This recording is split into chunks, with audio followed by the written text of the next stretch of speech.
can't just let this man say these things. He talked with forked tongue. Just a little hot minute ago, he ready to give away Galilee.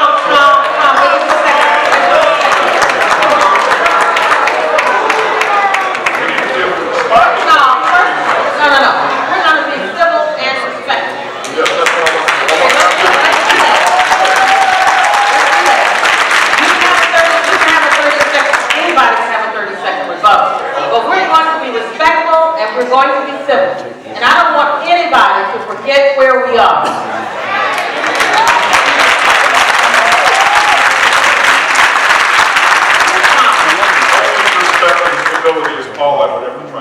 I'm talking about all of us. I want to say this.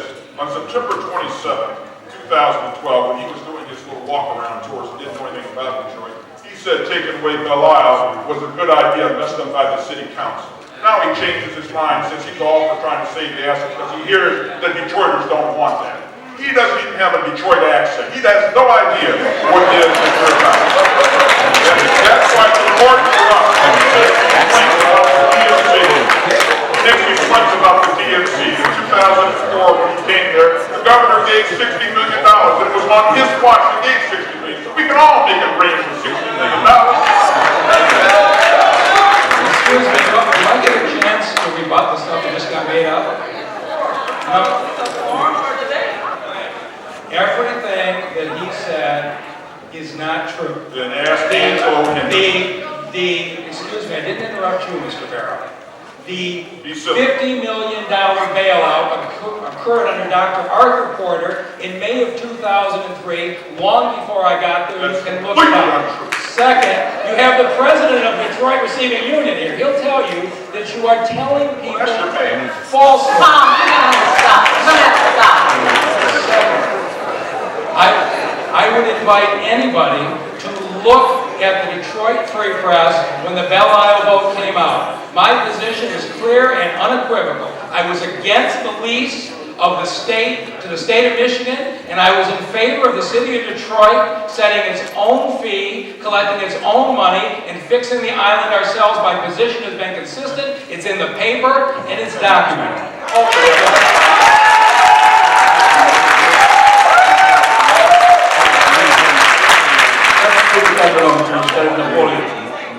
On the question of transportation here in the city of Detroit, what do you do to resolve transportation crisis in the city? Well, first and foremost, we have to recognize that there has to be a discussion regarding regional transportation. I said, and I've been endorsed by AT. They understand that regionalism of transportation is something that is good for the region. So we just have to sit down and figure out what is a reasonable bus schedule. I had the opportunity to visit DC, and they have this thing called humor. We can put humor on our buses. The bus service is not going to be what it is until such time as we get more revenue. So we need a mechanism where people know what time the bus is coming in real time, and then you know when you can catch it, because that's really a big issue. I've ridden buses. I know the seriousness. I've seen the bus pass people up as they've been standing at the bus stop waiting for buses, and 2 or 3 buses pass them up. But we need to take a realistic look at routing and timing for the buses and make it serviceable for the citizens of the city. But you know you have to do it within the money that the city has. Lisa Howard, how would you engage? Right now, the buzz is downtown and midtown. How would you engage all residents in neighborhoods east and west of midtown and downtown regarding land and neighborhood revitalization? Excellent question. Number one, we are not to envy or be jealous of what's happening in downtown or midtown.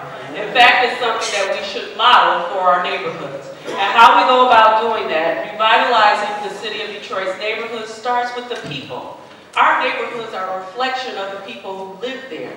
And so until we strengthen our people and transform lives in this community, you won't see that take place in the neighborhood. So for example, we can tear down a house, we can board up a house, but if we have not put people back to work so that they can stay in their house, then we'll continue to have a problem. Entrepreneurship is another thing. What my vision for the young people of this city, when they go off to college and they get that education, I want them to have ownership in this city. This land belongs to us. And so when you talk about borrowing money and having access to capital, I learned a long be the bank, not the borrower. We got to start lending in this city. At least the House has the financial acumen to put our people in a powerful position with financial skill sets. Tom Barrow, what will your plan be? Public corruption has been a highlight in the last decade here in Detroit. What will be your fighting strategy to address public corruption? You know, somebody asked the other day, would I have the people of my administration sign contracts on ethics? And my response was, no, of course not. In fact, if you've got to have somebody sign a contract on ethics, there's something wrong with that. When you pick your people, you've got to know who your people are. They've got to have your values. They've got to think the way that you think, have the quality standards. I will not tolerate corruption. I will not tolerate somebody, this whole pay-to-play thing that people do and have to come up with the money to donate it back and the kickbacks and the shaping around of the contract and passing it to your friends and all that old kind of crazy. We will not have any of that under Barrow. It's time for us to establish a whole new paradigm with fresh people, new people, not all the formers. The folks who are standing behind some of these folks up here are all the former police chief, former fire chief, former head of the community economic development, former DEC. It sounds like a doo-wop band. The formers. It's time for us to do something new. Fresh people, young people, people who are trained and working for it. We had a corrupt mayor. His name was Kwame Kilpatrick. And he had some corrupt people around him. But what is happening is there is this dialogue out here. They're saying how they're all corrupt down here in the city of Detroit. That question comes up in every forum as though everybody in city government is corrupt. I am not corrupt. I am not incompetent. I am not irrelevant. We need to quit talking about ourselves as though we are this corrupt city, and we are not. There's corruption in county government, there's corruption in state government, in the federal government, and in private government. We need to talk about those people who are corrupt, and to talk about us as all being corrupt is just inaccurate. And I think just... Tom. Can I just understand what the rules of the game are? Attorney President, Yes. we talk about crime. Much of the crime that is committed in the city of Detroit exists because people don't have jobs. That's correct. People can't feed their families. Self-preservation is the first law of nature. Sometimes people will do whatever they have to do to survive. And one of the things we're not hearing in this campaign are plans to attract companies and industries to bring jobs to the city of Detroit. We welcome people in, they get all these abatements and all this wonderful land and all this other stuff, but they bring their people with them when they come to Detroit. Who is going, how do you get Detroiters trained and on the job? One thing we need to do is stop giving tax abatements. We need to stop giving them anyway if we don't have any money. It doesn't make sense. You don't have any money and you're giving away property to people and telling them they don't have to pay taxes. They don't have to pay the corporate income tax, and they can bring employees to the city, and they're not going to withhold city income taxes.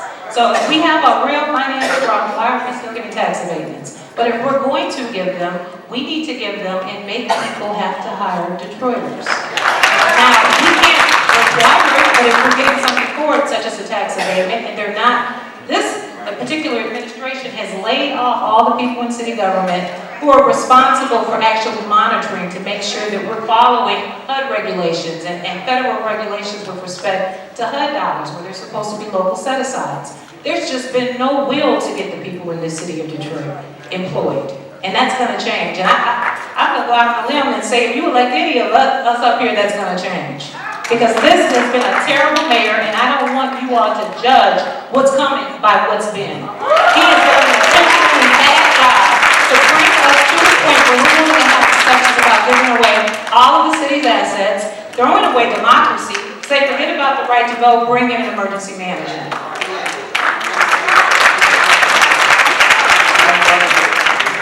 On the question of tax abatement, will your administration review all tax abatements that's ever been given to companies in the city to see if in fact they've delivered the promises that warranted those tax abatements?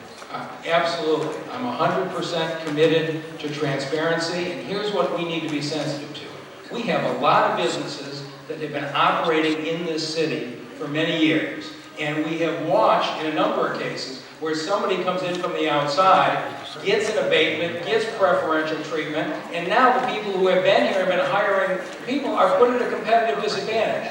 We need to start by being respectful of the businesses who have been here. We got a lot of vacant buildings on commercial strips in this town. I want to see us make those available to the folks who have been here. And Comerica has a great program. They call the Hatch program, where they do a competition where they give a startup company $50,000. I want to go to the foundations and get $1 million in grants and encourage entrepreneurs across this city to come up through Wayne County Community College, who come up from this city and start businesses in this town, because that's the way we're going to get prosperity back in Detroit.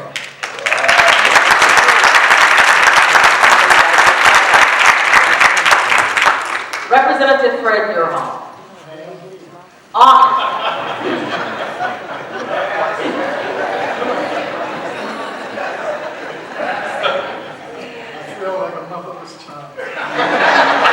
We all love you. We all love you. If you had a wish list with 3 things that you would like to have done within the first 60 days of being elected mayor in the city of Detroit, what would those 3 things be? Okay, the first thing will be public safety. I intend to, without having to hire another police officer, take the officers who are currently working from behind desks and put them in the street. We pay $80,000 a year for a police officer, and we don't need them just sitting there taking a report. We need them in the community to fight the crime. The other thing I'm going to do is to take police officers who are riding 2 in a car during the day shift and put them into one-man patrol cars and flood the entire city with those cars. If you go to New York or you go to Los Angeles or somewhere else in this country, what you will see is taxi cabs and police cars. But you know something, Representative, and I've got to say this because I believe in accuracy, and that is based upon everybody's report. Those who don't like the way things are going and those who live in conflict the way that they are. Number 1, there are not enough cars. Number 1.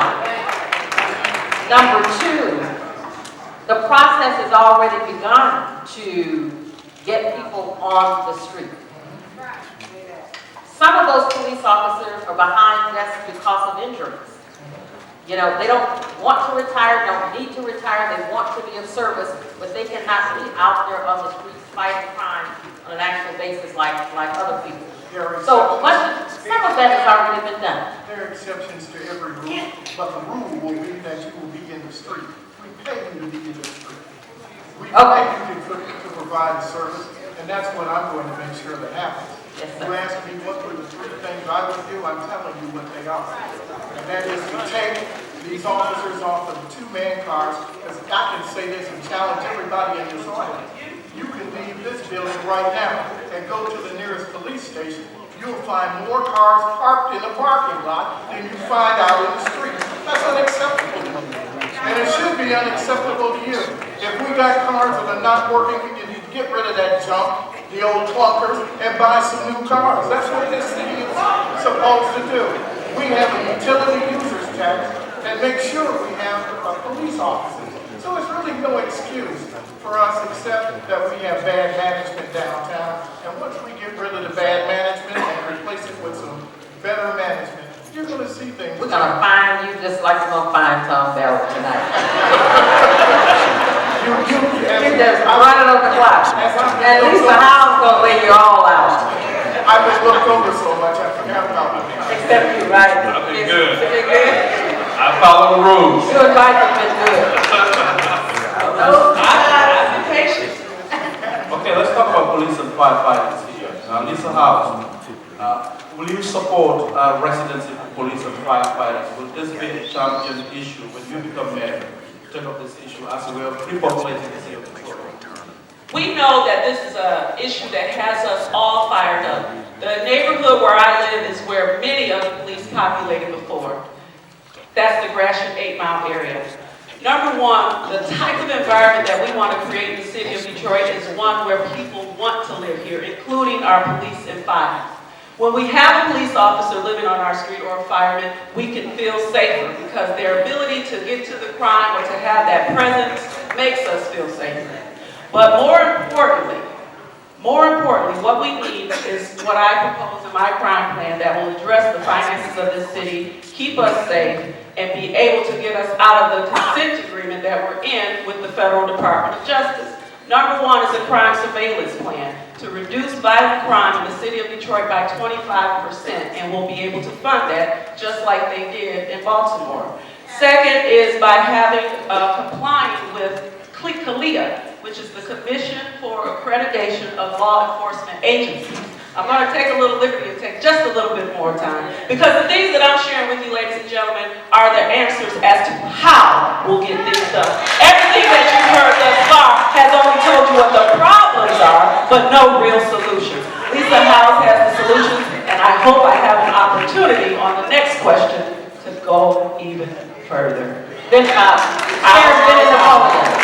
Chair Bennett, I have another question. But since you have experience with the science of policing, because it seems to me in the city of Detroit over the last several years, we've not had leadership that truly understood the science of policing. Everybody talks about public safety. Everybody talks about putting cops out on the streets without considering the resources and without considering the manpower that currently exists. What's the most misunderstood aspect of this? All of it. As I listen, and I love Fred, him and I are very good friends. But the fact is, if you take 400 people from behind the desk, what people are not factoring in is that these people were doing something. You have to replace them with somebody. You can't just take them out and put them on the street without replacing them with someone to do the job that they were doing. As it relates to the cars that are sitting in the lots at police stations, they're sitting there because they don't have people to put in them.